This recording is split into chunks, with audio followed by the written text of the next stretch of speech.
ومن أحسن قولا ممن دعا إلى الله وعمل صالحا وقال إنني من المسلمين. আসসালামু আলাইকুম রহমতুল্লাহি ওয়া বারাকাতুহু। আমাদের একজন ভাই প্রশ্ন করেছেন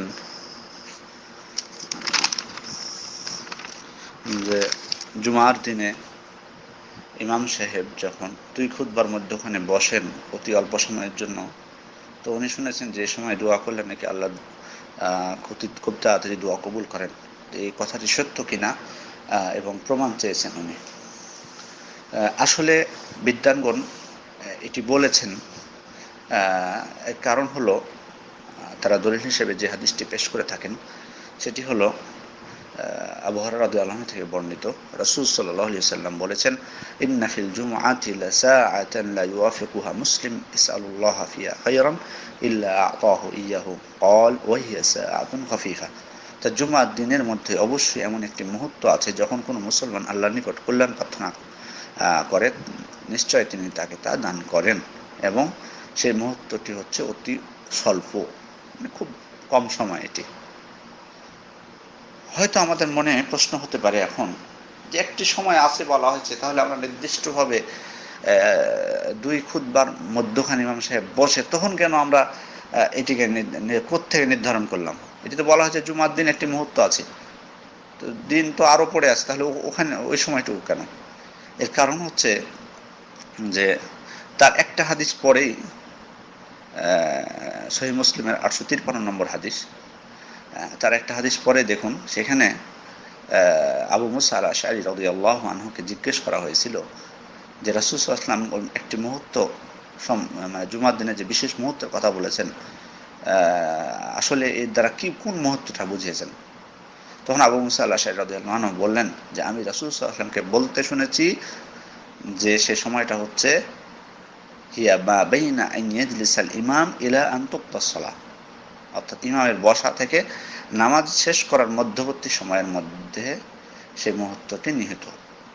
ইমাম যখন মেম্বারে বসেন সেই সময় থেকে নিয়ে নামাজ শেষ করার মধ্যবর্তী সময়ের মধ্যে সেই মুহূর্তটি নিহত। এই হাদিসের উপর ভিত্তি করে বিদ্বানগণ বলছেন যে সেই মুহূর্তটিও হতে পারে যে ইমাম সাহেব যখন দুই খুতবার মাঝখানে বসেন সেই মুহূর্তটিও হতে পারে। যেহেতু তিনি তখন কোনো কথা বলেন না, সেহেতু আমাদের সুযোগ আছে সে সময় দোয়া করার, সেহেতু সেই সময়টি হওয়ার সম্ভাবনা রয়েছে। এই দৃষ্টিকোণ থেকে বিদ্বানগণ বলছেন যে সেই সময় যদি দোয়া করা হয় এটি মুস্তাহাব, ভালো, প্রত্যেক ব্যক্তি তিনি দোয়া করতে পারেন, তবে জোরে জোরে যেন না করেন, মানে অন্যদের ডিস্টার্ব হয়, আস্তে আস্তে তিনি দোয়া করবেন, কিন্তু এমন না যে জোরে শুরু করে দেবেন, সবাই একটা অন্য ডিস্টার্ব হবে না, আস্তে আস্তে দোয়া করবেন। এর জন্য আসলে এটি বলা হয়ে থাকে। আর হয়তো অনেকের প্রশ্ন হতে পারে, না এটি তো আসরের পরের কথা বলা হয়েছে। জি, অন্য হাদিসে আসরের কথা বলা হয়েছে। আমরা জানি সুনানে আবু দাউদের 1048 নম্বর হাদিস,